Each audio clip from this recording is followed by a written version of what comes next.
Stephanie. This is Making Poor Decisions, and today I am making a mead for my very first mead competition.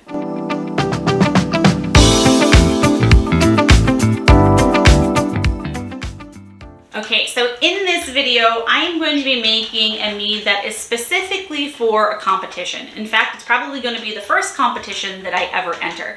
And it is hosted by Doing the Most, Faywood Mead, and Man-Made Mead. And it's called the Mead Stampede. Now, within this competition, they actually have another side contest called the Cattle Battle, in which they give you 3 ingredients: pear, chai, vanilla, and of course honey. And you need to create a recipe and submit that, and whatever mead comes closest to the mead that they brew with those ingredients wins. It's not necessarily the best flavor mead or anything else. I mean, they're still going to score it accordingly, but it's whatever's closest to what they create is going to be the winner. And I just thought that that was a really fun idea, and they also sound like really great ingredients. So that's what I'm going to be making today. So of course I'm going to be starting with my 1 gallon carboy here. And for this particular mead, I am going to be using Be Natural LLC's almond honey. It is my favorite honey that they have created. And so I'm going to be doing about 2.5 pounds of this honey. And most of it's on the table, that's fine. I had this soaking in my hot water and star sand to get it nice and liquid, and it's a little bit more liquidy than I anticipated, but that's fine. This is a 3-pound container. I only need 2.5 pounds to start. So that should be just fine. And this is actually flowing out nice and quick, so I'll just let this go. Now, I'm also going to be using, along with my spring water, I have some pear juice here, and the tea that I have steeping over here for my tannins is actually a vanilla spiced chai tea. Now, are these the only pear, vanilla, and chai elements that I'm going to be using in this brew?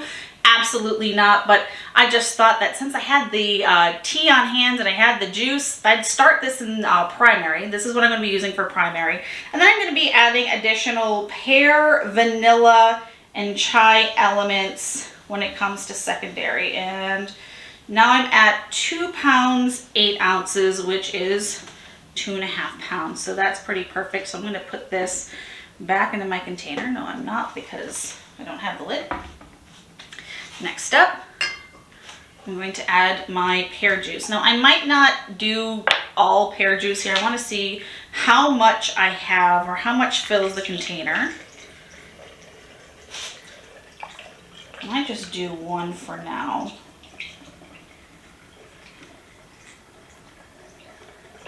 Now, this pear juice just contains organic pears and ascorbic acid, which is fine. That's like a color maintainer. Don't want to have, if you want to do this on your own and you want to use juices in your meads or anything like that, just make sure that it's as pure as possible. Any additional chemicals might, mess with the fermentation, get some off flavors. Worst case scenario, it won't ferment at all. And there we go. I just love to make a mess. Adding my chai. Okay.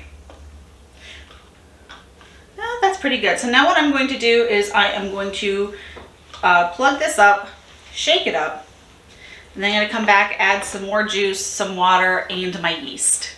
Okay, I have my must all shook up, and now I'm going to be adding a little bit more pear juice. Now again, this pear juice that I am using is Knudsen organic pear juice. It's 32 fluid ounces per container. You can get this at your local Whole Foods if you have a Whole Foods in your neighborhood. I'm just going to be adding a little bit more. I'm not going to be doing all pear juice because I do want to be adding some water to this. Now, because there's ascorbic acid in this juice, I'm not going to be adding my tangerine peels that I normally add because I don't want it to be too acidic. If I feel like it needs some more acidity in secondary, I could just throw them in there. Not a big deal. Now I'm going to be adding some more water. And get that mostly up.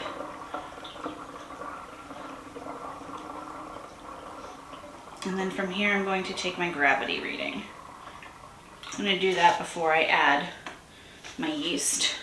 That sure looks good. That looks good. So let's take a look at our gravity. I don't have an idea in mind of what I want my gravity to be. I'm just kind of going by my heart right now. Let's take a look. And if I didn't mention before, everything that I have here on the table, all of my instruments at any rate, have been sanitized in very hot water and star san.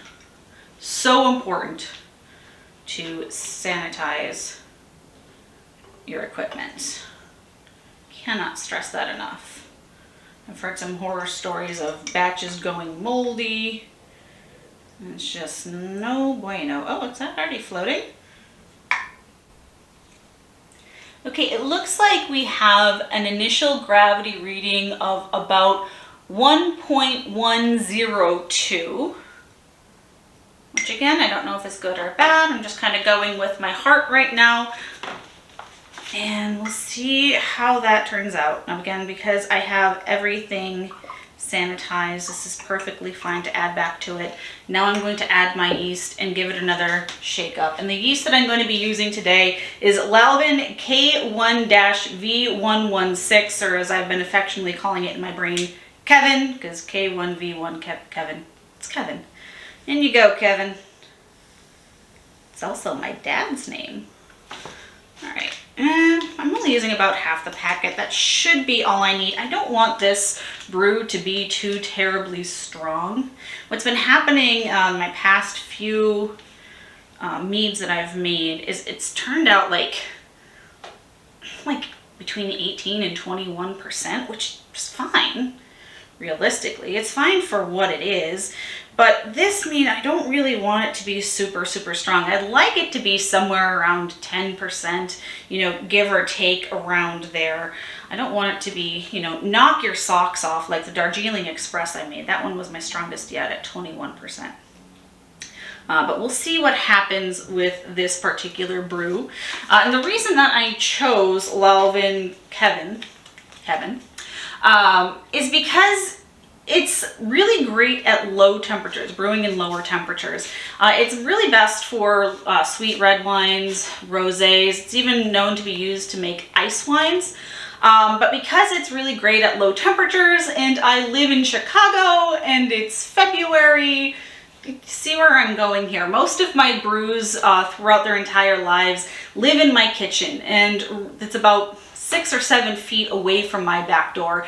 And yesterday it got up to a balmy 15 degrees Fahrenheit. So just in case some cooler airs come in, my apartment is nice and warm, but the kitchen can get kind of cool sometimes. I want to make sure I have a yeast that can work in colder temperatures because this will be fermenting for a few weeks, and February is typically the coldest month here in Siberia.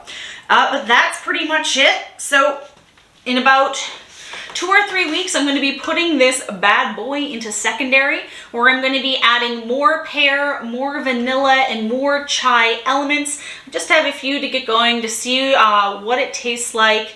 Not too sure what this is going to be. Again, all of the flavors sound really amazing. I've never really worked with pear before. I have worked with vanilla and chai spices before.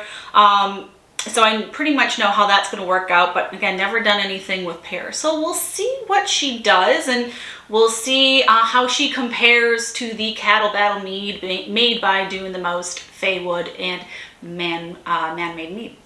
All right, that's all I have for you guys today. Check in with me next week. I post a video typically every Monday.